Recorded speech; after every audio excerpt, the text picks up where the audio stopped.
दीपक जी को बोलने का भी आधार नहीं है। दीपक जी को बोलने के पहले बहुत कुछ सोचना चाहिए। अभी बच्चे हैं, अभी सीखें।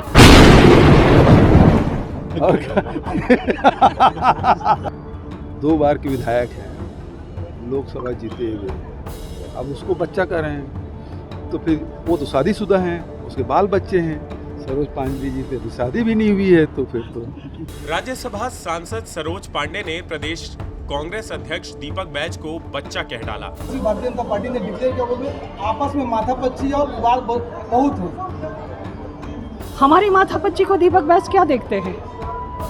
शैलजा जी के सामने जो जूतम पैजार हुआ, एक दूसरे को कूटे पीटे, उसका दीपक जी क्या कहेंगे? उनको दीपक जी को उसका जवाब देना चाहिए। अरे हमारी बात अभी छोड़ें, पहले अपने ही ठीक कर लें। मोहन मरकाम को बाहर करके खुद बैठे हैं, तो अपने यहाँ पर जो बात कहते हैं, दीपक जी को बोलने का भी आधार नहीं है। दीपक जी को बोलने के पहले बहुत कुछ सोचना चाहिए। अभी बच्चे हैं, अभी सीखें। मुख्यमंत्री उनके इस बयान पर मुख्यमंत्री भूपेश बघेल ने भी चुटकी ली। उन्होंने तंज कसते हुए कहा कि दीपक बैज की तो शादी हो गई, उनके बच्चे भी हैं। सरोज पांडे की तो अब तक शादी भी नहीं हुई। इतना कहकर सीएम हंसने लग गए। मुख्यमंत्री सावन के आखिरी सोमवार को शिव को जल चढ़ाने और 7 करोड़ रुपए की सिंचाई परियोजना का लोकार्पण करने पाटन के कौही गए हुए थे। मीडिया ने उनसे पूछा कि सरोज पांडे ने पीसीसी चीफ दीपक बैज को बच्चा कह दिया है। ये सुनकर मुख्यमंत्री भूपेश बघेल हंसने लगे। उन्होंने सांसद के बयान का जवाब देते हुए कहा कि दीपक बैज 2 बार के विधायक हैं, लोकसभा जीते हैं, आप उनको बच्चा कह रही हैं। उनकी शादी हो गई है, बाल बच्चे भी हैं। सरोज पांडे जी की तो शादी भी नहीं हुई, और क्या कहें। सीएम के इस बयान पर वहां मौजूद लोगों ने जमकर ठहाके लगाए। मैंने आरोप लगाया है कि दीपक बैज जी को बच्चे अभी उनको बोलना सीखना चाहिए।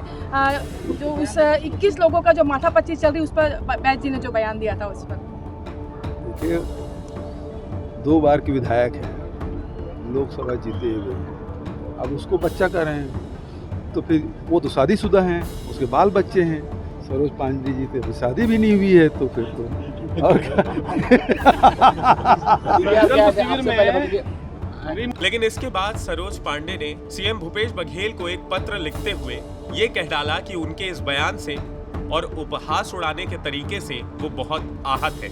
रक्षाबंधन के मौके पर उन्होंने सीएम भूपेश बघेल को राखी भेजी, लेकिन उसके साथ ही 2 पन्नों का एक पत्र भी भेज दिया, जिसमें उन्होंने उनके अविवाहित होने का उपहास उड़ाए जाने को लेकर सीएम भूपेश बघेल से कई सवाल कर दिए। उन्होंने इस पत्र में लिखा कि भैया, आप तो प्रदेश के मुखिया हो, जिस तरह से आपने इस सम्मानजनक पद पर रहते हुए 2 दिन पहले इस बहन के अविवाहित होने का अट्टहास करते हुए उपहास उड़ाया है, उससे मन बहुत आहत है और हृदय पीड़ा से भरा हुआ है। मैं आपसे जानना चाहती हूँ कि क्या कांग्रेस गठबंधन की सहयोगी पश्चिम बंगाल की मुख्यमंत्री सुश्री ममता बनर्जी के लिए और छत्तीसगढ़ कांग्रेस की प्रभारी सुश्री कुमारी शैलजा के लिए भी आपके मन में यही उपहास का भाव है, क्योंकि वो दोनों भी अविवाहित हैं, या केवल आपको इसी बहन का अपमान करने में ही आनंद मिलता है?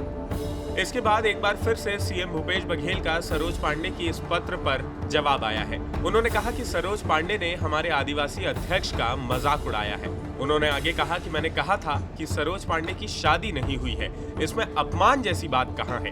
अब इन बयानों को लेकर छत्तीसगढ़ की सियासी सरजमी एक बार फिर से गर्माती नजर आ रही है। इन दोनों बयानों पर आपकी क्या राय है, कमेंट करके हमें जरूर बताएं।